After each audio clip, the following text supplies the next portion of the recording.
भगवान राम का जन्म 5114 ईस्वी पूर्व को उत्तर प्रदेश के अयोध्या नगर में हुआ था।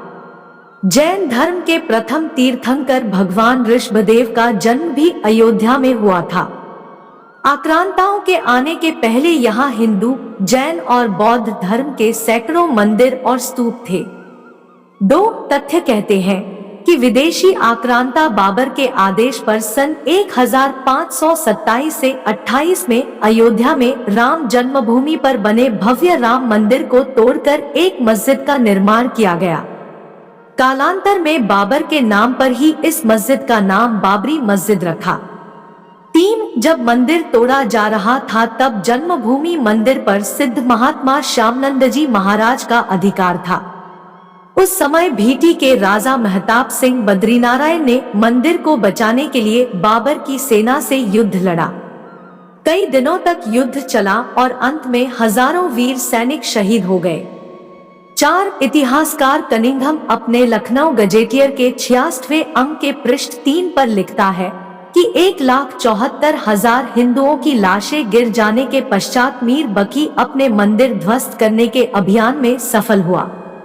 5 उस समय अयोध्या से 6 मील की दूरी पर सनेथु नाम के एक गांव के देवीदीन पांडे ने वहां के आसपास के गांवों सराय, सिसिंडा, राजेपुर आदि के सूर्यवंशीय क्षत्रियों को एकत्रित किया और फिर से युद्ध हुआ। पर देवीदीन पांडे सहित हजारों हिंदू शहीद हो गए और बाबर की सेना जीत गई। 6 पांडे जी की मृत्यु के 15 दिन बाद हंसवर के महाराज रणविजय सिंह ने सिर्फ हजारों सैनिकों के साथ मीरबाकी की विशाल और शस्त्रों से सुसज्जित सेना से रामलला को मुक्त कराने के लिए आक्रमण किया, लेकिन महाराज सहित जन्मभूमि के रक्षार्थ सभी वीरगति को प्राप्त हो गए। 7 महाराज रणविजय सिंह की पत्नी रानी जयराज कुमारी हंसवर ने अपने पति की वीरगति के बाद खुद जन्मभूमि की रक्षा के कार्य को आगे बढ़ाने का बीड़ा उठाया और 3000 नारियों की सेना लेकर उन्होंने जन्मभूमि पर हमला बोल दिया और हुमायूं के समय तक उन्होंने छापामार युद्ध जारी रखा। 8 स्वामी महेश्वरानंद जी ने सन्यासियों की सेना बनाई। रानी जयराज कुमारी हंसवर के नेतृत्व में यह युद्ध चलता रहा, लेकिन हुमायूं की शाही सेना से इस युद्ध में स्वामी महेश्वरानंद और रानी जयराज कुमारी लड़ते हुए अपनी बची हुई सेना के साथ शहीद हो गई और जन्मभूमि पर पुनः मुगलों का अधिकार हो गया। 9 मुगल शासक अकबर के काल में शाही सेना हर दिन के इन युद्धों से कमजोर हो रही थी। अकबर ने बीरबल और टोडरमल के कहने पर खस की टाट से उस चबूतरे पर 3 फीट का एक छोटा सा मंदिर बनवा दिया। अकबर की इस कूटनीति से कुछ दिनों के लिए जन्मभूमि में रक्त नहीं बहा। यही क्रम शाहजहां के समय भी चलता रहा। 10 फिर औरंगजेब के काल में भयंकर दमनचक्र चलाकर उत्तर भारत से हिंदुओं के संपूर्ण सफाई का संकल्प लिया गया। उसने लगभग 10 बार अयोध्या में मंदिरों को तोड़ने का अभियान चलाकर यहाँ के सभी प्रमुख मंदिरों और उनकी मूर्तियों को तोड़ डाला। औरंगजेब के समय में समर्थ गुरु श्री रामदास जी महाराज के शिष्य श्री वैष्णवदास जी ने जन्मभूमि को मुक्त कराने के लिए 30 बार आक्रमण किए।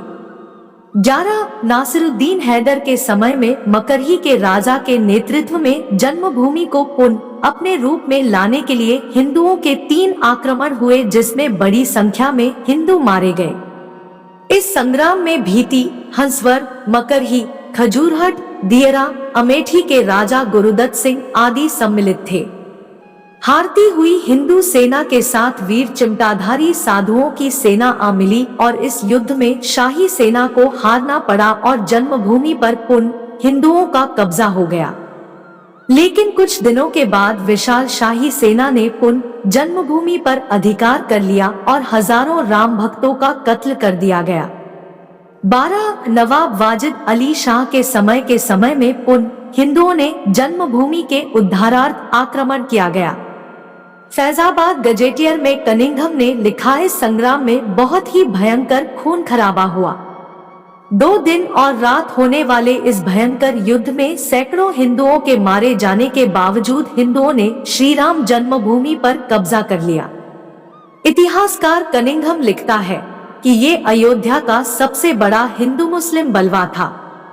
हिंदुओं ने अपना सपना पूरा किया और औरंगजेब द्वारा विध्वंस किए गए चबूतरे को फिर वापस बनाया। चबूतरे पर 3 फीट ऊंचे खस के टाट से एक छोटा सा मंदिर बनवा लिया जिसमें पुनः रामलला की स्थापना की गई। लेकिन बाद के मुगल राजाओं ने इस पर पुनः अधिकार कर लिया। 1853 में हिंदुओं का आरोप था कि भगवान राम के मंदिर को तोड़कर मस्जिद का निर्माण हुआ। इस मुद्दे पर हिंदुओं और मुसलमानों के बीच पहली हिंसा हुई। 14 इसके बाद सन 1857 की क्रांति में बहादुर शाह जफर के समय में बाबा रामचरण दास ने एक मौलवी आमिर अली के साथ जन्मभूमि के उद्धार का प्रयास किया। कुछ कट्टरपंथी मुस्लिमों को यह बात स्वीकार नहीं हुई और उनके विरोध के चलते 18 मार्च सन 1858 को कुबेर टीला स्थित एक इमली के पेड़ में दोनों को एक साथ अंग्रेजों ने फांसी पर लटका दिया। 15 विवाद के चलते 1859 में ब्रिटिश शासकों ने विवादित स्थल पर बाड़ लगा दी और परिसर के भीतरी हिस्से में मुसलमानों को और बाहरी हिस्से में हिंदुओं को प्रार्थना करने की अनुमति दे दी। 19 जनवरी 1885 को हिंदू महंत रघुबीर दास ने पहली बार इस मामले को फैजाबाद के न्यायाधीश प हरिकिशन के सामने रखा था। इस मामले में कहा गया था कि मस्जिद की जगह पर मंदिर बनवाना चाहिए क्योंकि वह स्थान प्रभु श्री राम का जन्म स्थान है। 17 वर्ष 1947 में भारत सरकार ने मुसलमानों को विवादित स्थल से दूर रहने के आदेश दिए और मस्जिद के मुख्य द्वार पर ताला डाल दिया गया, जबकि हिंदू श्रद्धालुओं को एक अलग जगह से प्रवेश दिया जाता रहा। 1949 में भगवान राम की मूर्तियां मस्जिद में पाई गई। कहते हैं कि कुछ हिंदुओं ने ये मूर्तियां वहां रखवाई थी। मुसलमानों ने इस पर विरोध व्यक्त किया और दोनों पक्षों ने अदालत में मुकदमा दायर कर दिया। सरकार ने इस स्थल को विवादित घोषित करके ताला लगा दिया। 1984 में कुछ हिंदुओं ने विश्व हिंदू परिषद के नेतृत्व में भगवान राम के जन्म स्थल को मुक्त करने और वहां राम मंदिर का निर्माण करने के लिए एक समिति का गठन किया। बाद में इस अभियान का नेतृत्व भारतीय जनता पार्टी के प्रमुख नेता लालकृष्ण आडवाणी ने संभाल लिया। 1986 में जिला मजिस्ट्रेट ने हिंदुओं को प्रार्थना करने के लिए विवादित मस्जिद के दरवाजे पर से ताला खोलने का आदेश दिया। मुसलमानों ने इसके विरोध में बाबरी मस्जिद संघर्ष समिति का गठन किया। 1989 में विश्व हिंदू परिषद ने राम मंदिर निर्माण के लिए अभियान तेज किया और विवादित स्थल के नजदीक राम मंदिर की नींव रखी। इसी वर्ष इलाहाबाद उच्च न्यायालय ने आदेश दिया कि विवादित स्थल के मुख्य द्वारों को खोल देना चाहिए और इस जगह को हमेशा के लिए हिंदुओं को दे देना चाहिए। 22-30 अक्टूबर 1990 को हजारों राम भक्तों ने मुख्यमंत्री मुलायम सिंह यादव द्वारा खड़ी की गई अनेक बाधाओं को पार कर अयोध्या में प्रवेश किया और विवादित ढांचे के ऊपर भगवा ध्वज फहरा दिया। लेकिन 2 नवंबर 1990 को मुलायम सिंह यादव ने कारसेवकों पर गोली चलाने का आदेश दिया, जिसमें सैकड़ों राम भक्तों ने अपने जीवन की आहुतियां दी। सरयू तट राम भक्तों की लाशों से पट गया था।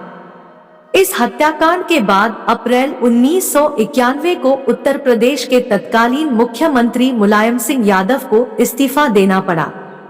23 इसके बाद लाखों राम भक्त 6 दिसंबर को कार सेवा हेतु अयोध्या पहुंचे।